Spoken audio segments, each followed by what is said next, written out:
জয় মা কামাখ্যা বলে আবার আজকে তোমাদের সাথে দেখা করতে এলাম। আজকে আমরা কামাখ্যা থেকে বেরিয়ে এসে গুয়াহাটিতে রয়েছি, আর আজকে আমাদের সেকেন্ড ডে। আমরা এখন যাচ্ছি চা বাগান ঘুরতে। তো চলো, এই দেখো আমরা আজকে সবাই একসাথে,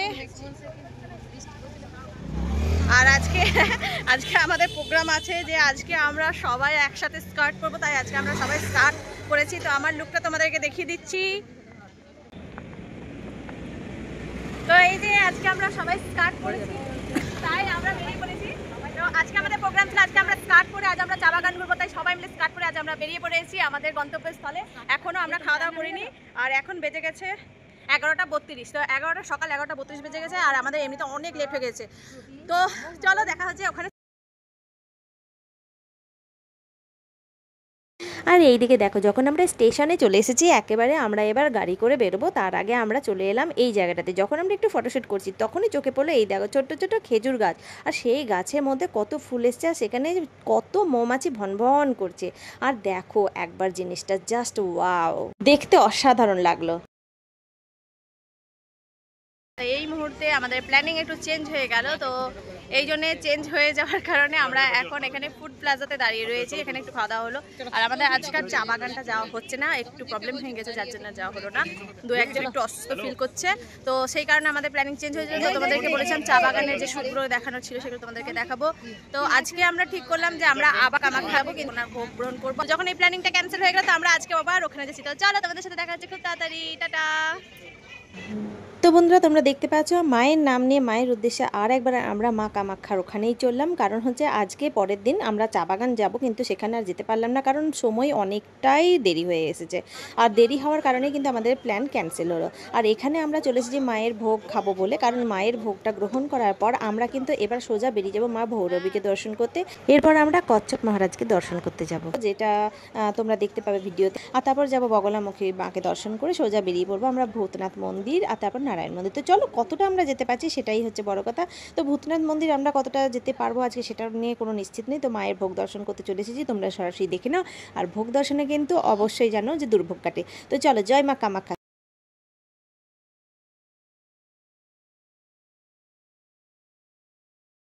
তো আজ আমরা আবার সেকেন্ড ডেতে চলে এসেছি মা কামাখ্যা মহাপ্রসাদ খেতে। এই দেখো, আজ আমরা মন্দিরে যাইনি, কারণ আমরা আজ বাইরে সাইড সিনগুলো ঘুরবো, আর মা বগলামুখীকে দর্শন করবো, আর বাইরে মায়ের মন্দির থেকেও ছবি করবো।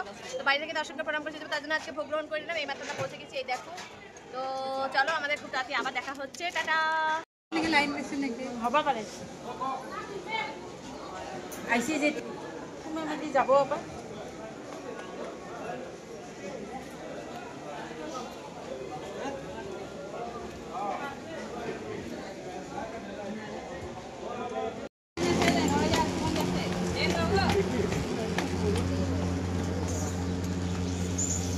এখন আমরা বেরিয়ে পড়েছি সেই নারায়ণ প্রভুর দর্শন করতে। তো চলো যাই, আর তোমাদেরকে দেখা। এই দেখো অত উঁচু উঁচু পাথরের সিঁড়ি। তো চলো। তো আমরা এবার মা ভৈরবীকে দর্শন করতে যাচ্ছি। ভৈরবী মা হলেন কামাখ্যা দেবীর শক্তিরূপ, এবং কামাখ্যা মন্দিরের মূল মন্দিরেই কিন্তু তার পূজা করা হয়। কামাখ্যা মন্দির আসামের গুয়াহাটিতে অবস্থিত, যা 51 শক্তিপীঠের মধ্যে অন্যতম। ভৈরবী মাকে দেবী কামাখ্যা শক্তি হিসেবেও গণ্য করা হয়, এবং এখানে দেবীর পূজা করার সময় ভৈরবী মায়েরও পুজো করা হয়।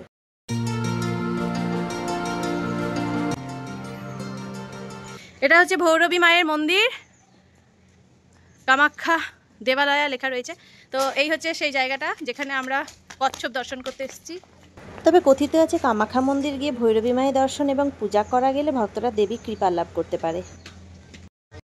আমরা পৌঁছে গেছি ভৈরবী মায়ের মন্দির, যেখানে দেখো এই মিষ্টি মিষ্টি কচ্ছপগুলোকে দেখতে পাওয়া যায়, আর হাতে করে এদেরকে বিস্কুট, মানে এখানে এলে পরে হাতে করে বিস্কুট নিয়ে এলে পরে এরা আসে কাছে খায়, বিস্কুটটা দেওয়া যায়, ঠিক আছে। ওরা এলে পরে দেখতে পাওয়া যাবে, খাওয়া যাবে, কিন্তু জলের যে রঙটা সবুজ হয়ে রয়েছে, ওরা এলে অতটা বুঝতে পারবো না কাছে যতক্ষণ না আসবে। তো এই যে আমাদের পুরো টিমটা পৌঁছে গেছে, এই দেখো। কিন্তু আমরা খুব তাড়াতাড়ির মধ্যে আছি বলে আমাদের বিস্কুট খাওয়ানোটা হবে না। ওই দূরে দেখা যাচ্ছে একটু, ঠিক এই জায়গাটাতে, এই দেখো, এই দেখো, এখান থেকে দেখা যাচ্ছে। এই দেখো, এগুলো সব কচ্ছপের ডুবকি খাওয়া, দেখো বিস্কুট দিচ্ছে তার জন্য আসছে। আর এরা কাছে আসবে, হাতে করে বিস্কুট দেবে। এই যে এই ভাইগুলো সব রয়েছে বিস্কুট টিস্কুট দেবে বলে।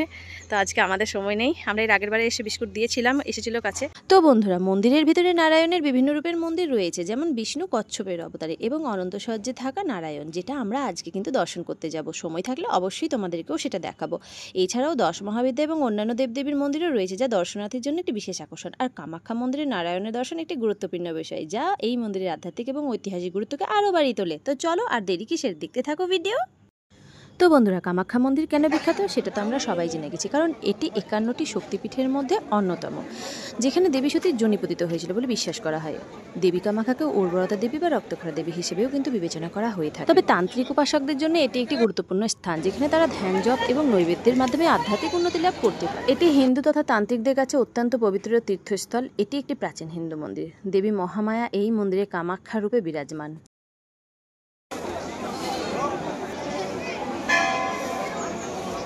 তো গাইস, এখান থেকে তোমাদেরকে বলেছিলাম মায়ের দর্শন করাবো। এই দেখো, এভাবে আজকে আমরা মাকে দর্শন করলাম। তো আমাদের হাতে ফাইনালি আজকে টাইম নেই, যেহেতু সবাই চলে গেছে গাড়ি কাছে, আর আমরা এখানে চলে এসেছি ফটোশুট করবো বলে। তো চলো আবার দেখা হচ্ছে তাড়াতাড়ি, টাটা। তো বন্ধুরা, আমরা এবার বেরিয়ে পড়েছি সোজা আমাদের গন্তব্যস্থল, মানে আমরা বগলামুখী মাকে দর্শন করতে যাব। এরপর আমরা যাব আমাদের সেই বিষ্ণু মন্দির দর্শন করতে, যেখানে প্রভু অনন্ত শয্যায় রয়েছেন, সেই জায়গাগুলো দেখতে। তো আজকে আমরা কত দূর ঘুরতে পারবো সেটা আমরা জানি না, তোমাদেরকে কতটা ভিডিও করে দেখাতে পারবো তাও জানি না।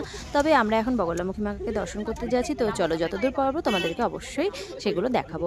তো আমার এই ভিডিও যারা কামাখ্যা গুয়াহাটি থেকে দেখছো, তারা অবশ্যই কিন্তু কমেন্ট করে জানাবে। যারা চ্যানেল এখনো সাবস্ক্রাইব করেনি, তারা চটজলদি চ্যানেলটিকে সাবস্ক্রাইব করে নাও আর আমার পাশে থাকো, আর প্রচুর প্রচুর প্রচুর লাইক কমেন্ট শেয়ার করতে থাকবে। তো ভিডিও দেখতে কেমন লাগছে কমেন্ট বক্সে অবশ্যই জানাবে।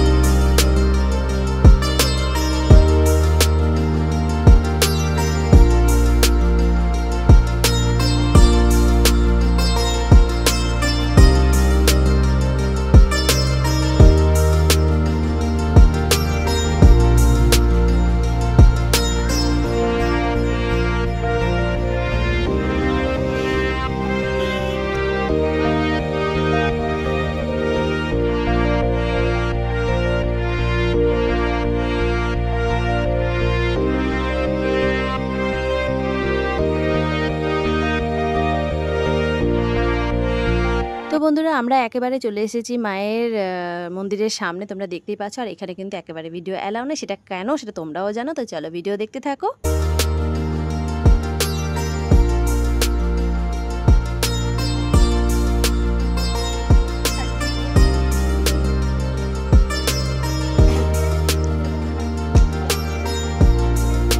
আমরা এখন এসেছি ভুবনেশ্বরী মায়ের মন্দির দর্শন করতে। আর এই দেখো, বাইরে থেকে মায়ের ভুবনেশ্বরী মন্দিরের যে লুক ব্যাকগ্রাউন্ড কত সুন্দর দেখতে লাগছে। ভেতরে মোবাইল অ্যালাউ আছে কিনা আমি জানি না, তবে চলো যাওয়া যাক, তোমরাও দেখতে থাকো। তো বন্ধুরা, এখন আমরা চলে এসেছি একেবারে ভুবনেশ্বরী মায়ের মন্দিরের সম্মুখের সামনে। তোমরা দেখতে পাচ্ছ জায়গাটা, জাস্ট দেখো, মানে কি বলবো, এখানে এসে যা সুন্দর আমাকে লেগেছে কি বলবো, ভাষা নেই, মানে কোনো ভাষা আমার কাছে নেই সত্যি ব্যক্ত করার জন্য। আমরা কিন্তু এখন ভুবনেশ্বরী মায়ের মন্দির দর্শন করতে এসে যা বুঝলাম সেটা হচ্ছে যে, আমরা যখন এখানে সাইডে এসে দেখছি, তো এই দেখো মানে ব্রহ্মপুত্র নদীর চরটা দেখো, মানে জাস্ট ফাটাফাটি লুকটা দেখতে লাগছে। আর পুরো বালু চরটা দেখো, দুর্দান্ত একটা ভিউ, কি বলবো। আর একবার দেখে তোমরা বুঝতে পারছো যে আমরা এখানে পাহাড়ে কতটা উঁচুতে, মানে কতটা উঁচুতে রয়েছি। মানে এখানে যতক্ষণ না সাক্ষাতে এটা দেখবে, সত্যি করে আমি মানে বলতে পারছি না। তোমরা যারা দেখেছো তারা তো অবশ্যই বুঝতে পারছো, আর যারা এখনো পর্যন্ত এই জায়গাটা দেখোনি, তাহলে গুয়াহাটি আসাম ঘুরতে গেলে পরে অবশ্যই সেখান থেকে মা ভুবনেশ্বরী মন্দির দর্শন করে এসো। জাস্ট ফাটাফাটি লাগছে দেখতে, জাস্ট মানে এখানে কোনো রকম ভাষা নেই। আর আমরাও এখানে সবাই একটু ভিডিও শ্যুট করলাম, রিল শ্যুট করলাম, একদম চুপচাপ করে। জায়গাটা কিন্তু খুবই শান্তিপূর্ণ আর একদম নিশ্চুপ।